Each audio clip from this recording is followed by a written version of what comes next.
श्री राम जय जय राम, श्री राम जय जय राम। नारायण समारंभां शंकराचार्य मध्यमाम् अस्मदाचार्य पर्यन्तां वन्दे गुरुपरम्पराम्। श्री गुरुचरण सरोज रज निज मन मुकुर सुधार, वर्णो रघुबर विमल जसु जो दायक फलचार। ओम श्री सीतारामचंद्राभ्यां नमः, महेश्वराभ्यां नमः, एकादशी दक्षिणेश्वर दामोदरगाधीनम ते नमः। सत्संग के क्रम में आज भगवान श्री कृष्ण और उद्धव का संवाद चल रहा है। आज तत्वों की संख्या की विवेचन हो रहा है। उद्धव जी कहते हैं, कति तत्वानि विश्वेशो संख्यातान् ऋषिभिः प्रभो, नवैकादश पंचतीर्ण्यार्थो त्वमिह शुश्रुम। हे प्रभो, ऋषियों ने तत्वों की अनेक संख्या बताई है। आपने भी अभी 19वें अध्याय में तत्वों की संख्या 28 बताई है। आपने प्रकृति, पुरुष, महान, अहंकार, पंच तन्मात्राएँ ये सब 9 हुए, पंच महाभूत, 3 गुण और एकादश इंद्रियाँ ये सब 28 हुए। तत्वों की संख्या कोई 26, कोई 9 और कोई 11 बताते हैं। उद्धव जी पूछने लगे, प्रभो कृपया विस्तार से बताइए। भगवान कहते हैं, अनादि विद्या युक्तस्य पुरुषस्यात्मवेदनम स्वतो न संभवादन्यस्तत्वज्ञो ज्ञानदो भवेत्। हे उद्धव, अनादि विद्या युक्त आत्मा का आत्मज्ञान स्वयं उत्पन्न नहीं हो सकता, अतः तत्वज्ञ और ज्ञान देने वाला आत्मा से अन्य चाहिए। इसलिए प्रकृत्यादि 24 तथा पुरुष एवं आनंद ईश्वर मिलकर 26 तत्व होते हैं। 24 तत्व कौन कौन से हैं? 25 तत्व मानने वाले कहते हैं कि शरीर में जीव और ईश्वर का अणुमात्र भी भेद नहीं है, यानी पुरुष और ईश्वर दोनों होकर एक ही हैं। 28 तत्व क्या है? प्रकृति गुण साम्यम वै प्रकृतिनात्मनो गुणाः सत्वं रजस्तमसीति इत्युत्पत्त्यन्त हेतवः। सत्वगुण ही ज्ञान, रजोगुण कर्म और सत्वगुण ही ज्ञान और रजोगुण कर्म, तमोगुण को अज्ञान कहा गया है। 3 तो ये प्रकृति, पुरुष, महत्व, अहंकार, आकाश, वायु, तेज, जल और पृथ्वी, और ये 9 ये हो गए। श्रोत, त्वचा, चक्षु, नासिका, रसना, 5 ज्ञानेन्द्रियाँ, और वाणी, पाणि, पाद, वायु और उपस्थ ये 5 कर्मेंद्रियाँ। मन जो कर्मेंद्रियों और ज्ञानेंद्रियों दोनों में से है तो मन 11 हो गया। शब्द, स्पर्श, रूप, रस, गंध ज्ञानेंद्रियों के 5 विषय हुए। इस प्रकार 3, 9, 11 और 5 कुछ 28 तत्वों की संख्या हो गई।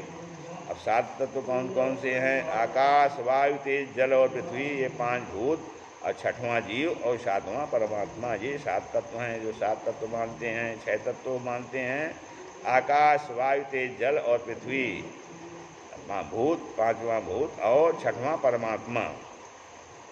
17 तत्व कैसे हैं? 5 भूत, 5 तन्मात्राएँ, 5 ज्ञानेंद्रियाँ, मन और आत्मा, ये 17 हो जाते हैं। फिर 9 तत्व होते हैं, 5 भूत, प्रकृति, बुद्धि, अहंकार और 9वां पुरुष। इनके 9 तत्वों को ही मानते हैं। भगवान कहने लगे, हे उद्धव, प्रकृति और पुरुष भिन्न हैं, क्योंकि प्रकृति विकारी है और पुरुष अविकारी है। उद्धव जी बोले, हे प्रभो, प्रकृति और पुरुष का ऐसा संबंध है कि उसका अंतर ज्ञात नहीं होता है। भगवान कहने लगे, हे उद्धव, कर्म में मन इंद्रिय के साथ एक शरीर से दूसरे शरीर में प्रवेश करता है, उसके साथ आत्मा भी जाती है। कर्मों के अधीन देखे या सुने विषयों का ध्यान करता हुआ एक शरीर से दूसरे शरीर में आविर्भूत होता है। फिर पूर्व शरीर की स्मृति धीरे धीरे भूल जाता है। नूतन देह में होने वाले सुख दुख हर्ष आदि के कारण पूर्व देह की विस्मृति ही मृत्यु है। ये उद्धव, सब तरह से आत्मरूप से विषयों का स्वीकार कर लेना तथा शरीर में मैं यह अभेदाभिमान उत्पन्न होना ही जन्म है, जैसा कि स्वप्न और मनोरथ में होता है। स्वप्न और मनोरथ में एक ही मनुष्य अपने को दूसरा समझता है और पहले का कोई ध्यान नहीं करता है। सोयम दीपो अतिशाम यद्वत् स्तोत्रतसाम तदिदं जलम स्वयं पुमानिति नृणाम मृषा गिर्धि मृषायुषाम। हे उद्धव, दीप ज्वाला, नदी या जल का प्रवाह, वनस्पति, फलों आदि में जिस तरह स्वरूप परिवर्तन होता है, उसी प्रकार प्राणियों में काल द्वारा बाल्य, कुमार और वृद्धावस्थाएं होती हैं।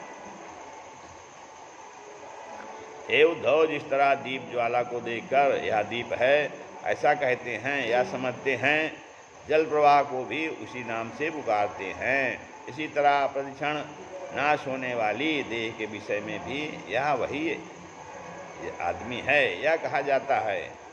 देहांतर बीज भूत कर्मात्मा का नहीं है, और उस क्रम से जो यह मरता या जन्म लेता है वह जन्म मरण भी आत्मा का नहीं होता। आत्मा अजर और अमर है। देहाभिमान के कारण यह जन्म मरण की भ्रांति है, जिसे कल्पनांतक रहने वाली अग्नि ईंधन के संसर्ग से उत्पन्न और नष्ट होती रहती है। जैसे कल्पनांतक रहने वाली अग्नि ईंधन के संसर्ग से उत्पन्न और नष्ट होती रहती है। भगवान कहते हैं, निषेक गर्भ जन्मानि बाल्य कौमार यौवनम वयो मध्यम जरा मृत्युरित्यवस्था स्तनोर्भवनो।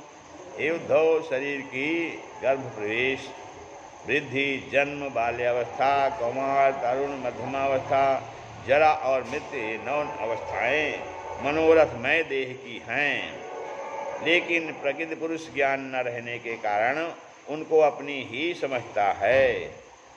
धान आदि की उत्पत्ति देखने वाला किसान कभी उसका विनाश भी देखता है।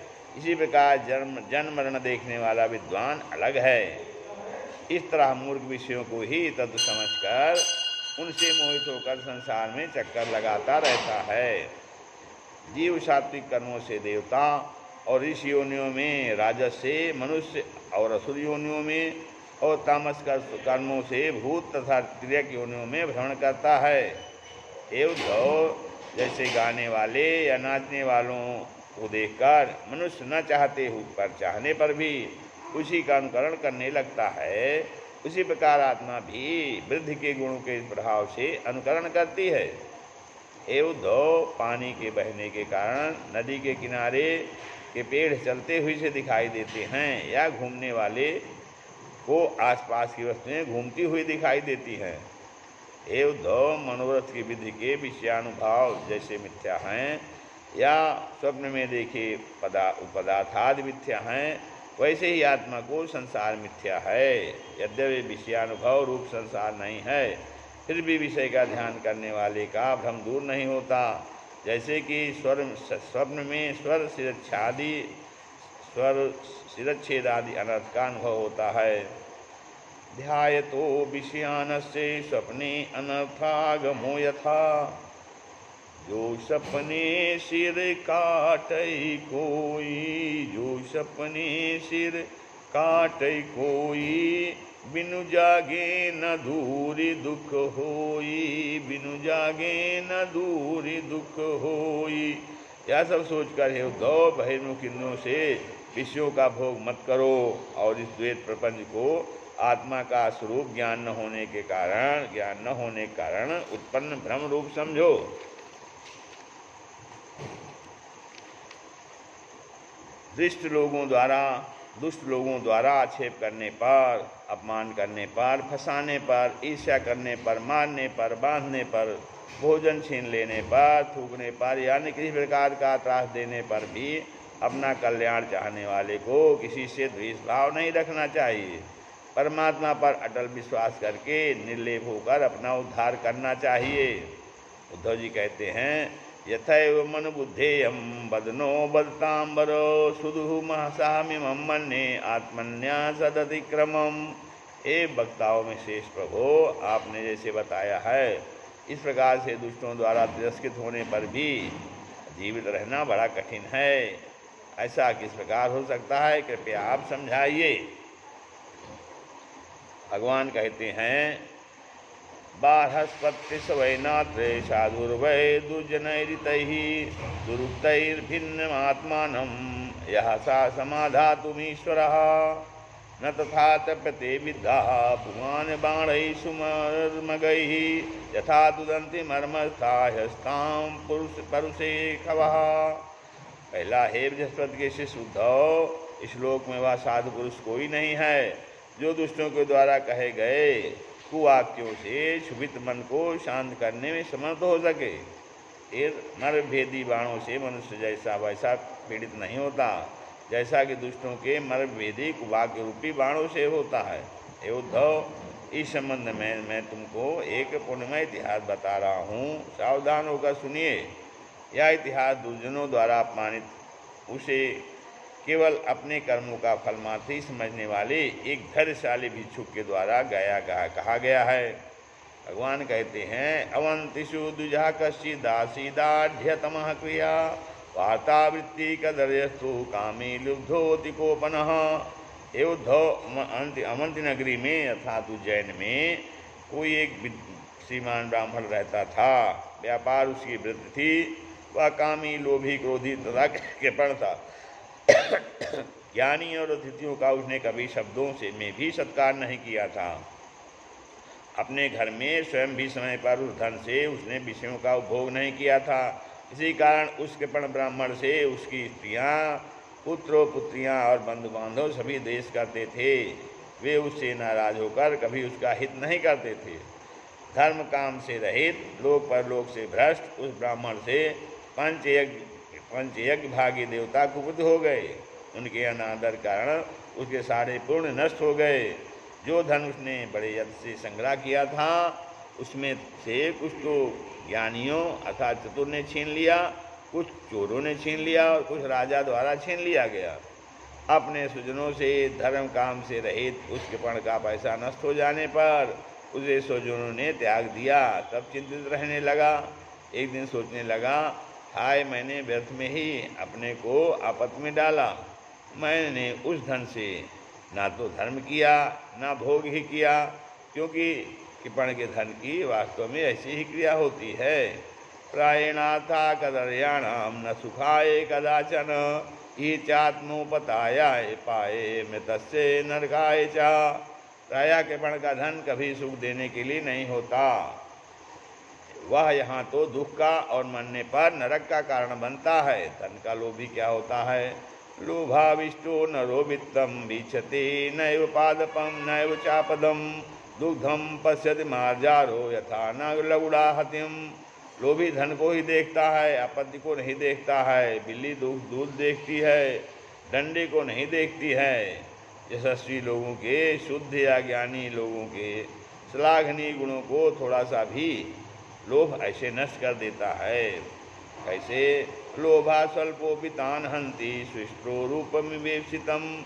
धन कमाने में, उसे बढ़ाने में, रखने में, उपभोग करने में तथा नष्ट होने में भी देखो चिंता, श्रम और भय बना ही रहता है। धन के कारण ही 15 अनर्थ होते हैं।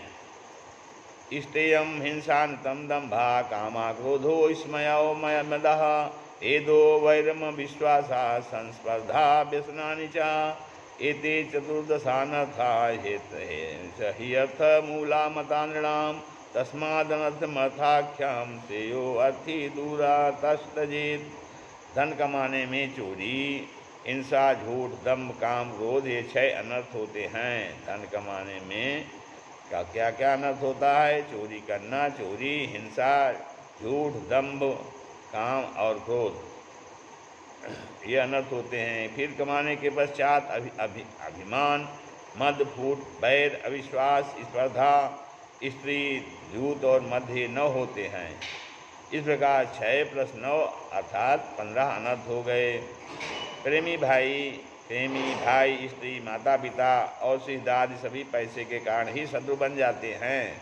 या तो उसे त्याग देते हैं या मानने को तैयार हो जाते हैं। दुर्लभ मानव तन पा करके जिसमें मोक्ष का साधन करना चाहिए था, मनुष्यम या समासाध्य स्वर्ग मोक्षैक साधनम द्वयो न साध्यस्ते काम तेनात्मा वंचितो ध्रुवम।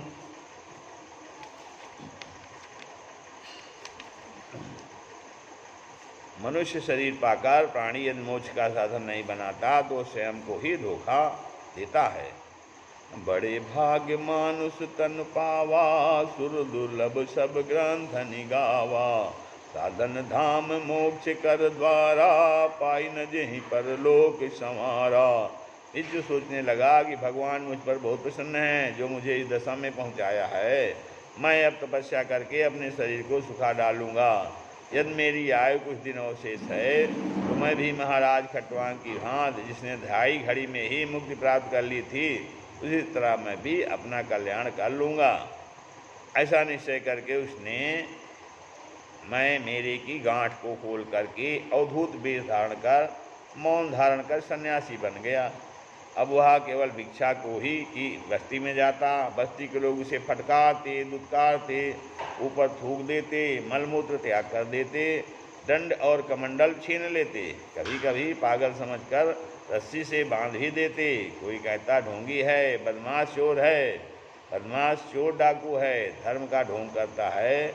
और कभी कभी तो भोजन मिलता उसे भी छीन लेते, कभी कभी जो भोजन मिलता उसे भी छीन लेते हैं।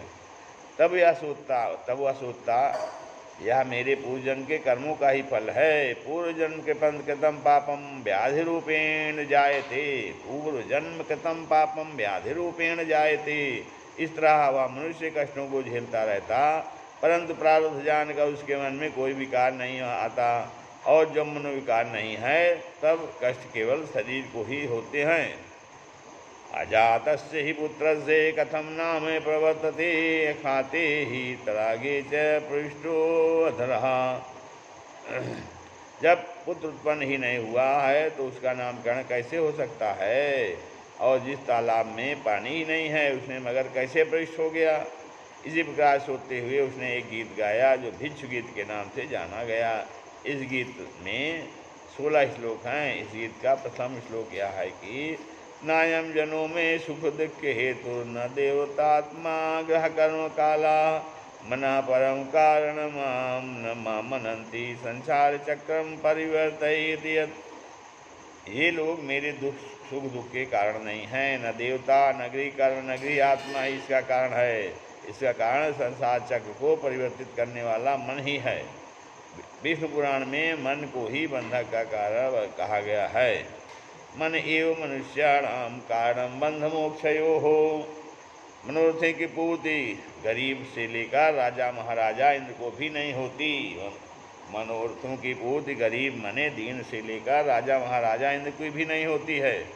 क्यों कि सबको कमी ही रहती है, कोई न कोई मनोरथ कामना बाकी रहती है। दीन कहे धनवान सुखी, दीन कहे धनवान सुखी, धनवान कहे सुख राजा कुभारी, धनवान कहे सुख राजा कुभारी।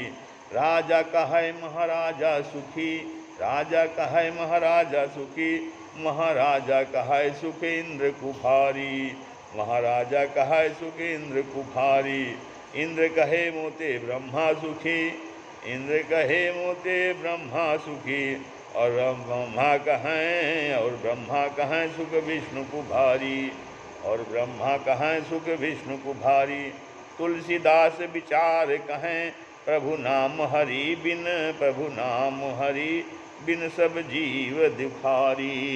स्तुतियाँ और संतजन सभी मन को ही कारण मानते हैं। मनोवसे अन्य भुवन स्म देवा मनस्य नान्यस्य वसम समेति, विष्णु ही देवा सहसा सह्यान युंज्याद वसेतम सही देव देवा। सभी देव मन के ही वश में हैं, किसी अन्य के अधीन नहीं। मनोरथ रूपी यह देव बड़ा भयंकर है और बलवान है, जो इस मन को वश में रखता है और वहाँ देवों का देव है। राधा तेरे चरणों की टुक धूल जो मिल जाए, राधा तेरे चरणों की टुक धूल मिल जाए। सच कहता हूँ मेरी तकदीर बदल जाए, सच कहता हूँ मेरी तकदीर बदल जाए। ये मन बड़ा चंचल है कैसे तेरा भजन करूँ, ये मन बड़ा चंचल है कैसे तेरा भजन करूँ। जितना इसे समझाऊं उतना ही उलझ जाए, जितना इसे समझाऊं उतना ही उलझ जाए। नजरों से गिराना ना चाहे कितनी सजा देना, नजरों से गिराना ना चाहे कितनी सजा देना। नजरों से जो गिर जाए मुश्किल ही समझ पाए, नजरों से जो गिर जाए मुश्किल ही समझ पाए। बस एक तमन्ना है राधे इस जीवन की, बस एक तमन्ना है राधे इस जीवन की, तुम सामने हो मेरा मेरा दम ही निकल जाए, तुम सामने हो मेरा दम निकल जाए, राधे चरणों की तुक धूल जो मिल जाए। आगे ब्राह्मण कहने लगा कि जिसका मन शांत हो चुका है उसको दान जप तप आदि सभी का फल प्राप्त हो गया है, और जिसका मन अशांत है उसको अशांतस्य कुता सुखम, सब व्यर्थ है, अशांत को सुख नहीं है। सारी इंद्रियां मन के वश में हैं, परंतु मन किसी भी इंद्रिय के वश में नहीं है। सचमुच मन बड़ा प्रबल है। इस प्रबल शत्रु मन के वशीभूत होकर मन कल्पित इस शरीर को मैं मेरा मानकर भ्रम के फंदे में फंस जाते हैं, और यह मैं हूँ, यह दूसरा है। फिर द्विज कहते हैं, जनतु हेतु सुख दुख योश्चेत किमात् मनश्चात्र है भौमयोस्तत्, जीवाम क्वचित संदसति स्वदद्भिस्त्वद्वितीय नाम कृतमाये कुप्येत। यदि लोगों को भी सुख दुख का कारण माना जाए तो आत्मा का उससे कोई संबंध नहीं है। या तो दो पार्थिव पदार्थों का कला हुआ, यदि दांत से जीव कर जाए तो उसके लिए किसको दोष दिया जाए। यदि सुख दुख का कारण आत्मा माने तो उससे भिन्न कुछ भी नहीं है, वह तो अपने आप ही है। यदि ग्रंथों को सुख दुख का कारण माने तो अजन्मी आत्मा की कोई हानि नहीं है। ग्रहों का प्रभाव तो जन्म मृतशील शरीर पर ही पड़ता है, फिर क्रोध किस पर करें। यदि काल को ही सुख दुख का कारण माने तो काल और आत्मा एक ही हैं। क्या आग को जला सकती है, बर्फ बर्फ को गला सकती है, फिर क्रोध किस पर करें। वास्तव में आत्मा द्वंद्व से परे है, उसे कोई दुख नहीं दे सकता, केवल अहंकार का भ्रम है, ज्ञानी भूतों से नहीं डरता है। द्विजवाच अहम तरिष्यामि दुरंत पारम तमो मुकुंदांघ्रि निसेवयैवो। अतः मैं भगवान की सेवा करके इस संसार सागर से तर जाऊंगा। भगवान कहने लगे, हे उद्धव, उस भिक्षु ने यह गीत धनी होने के पश्चात सन्यासी बनकर गाया था। सुख दुख प्रदोधान्य पुरुषस्यात्म विभ्रमः, मित्रो दासी नरिपवः संसारस्तम जागतः। हे उद्धव, इस गाथा का सार है कि मनुष्य को सुख दुख देने वाला कोई नहीं है, सब मन का भ्रम है। मित्र उदासीन और शत्रु यह संसार सब अज्ञान के कारण है। हे उद्धव, जो इस भिक्षु गीत को श्रवण करता है उसको सुख दुख द्वंद्व बोधक नहीं होते हैं। अतः हे मन मुसाफिर, जाकर अपना भक्ति रसमय तार प्रभु के चरणों में लगा दे, यानी भक्ति रस में डूब जाए। श्री राम जय जय राम, श्री राम जय राम जय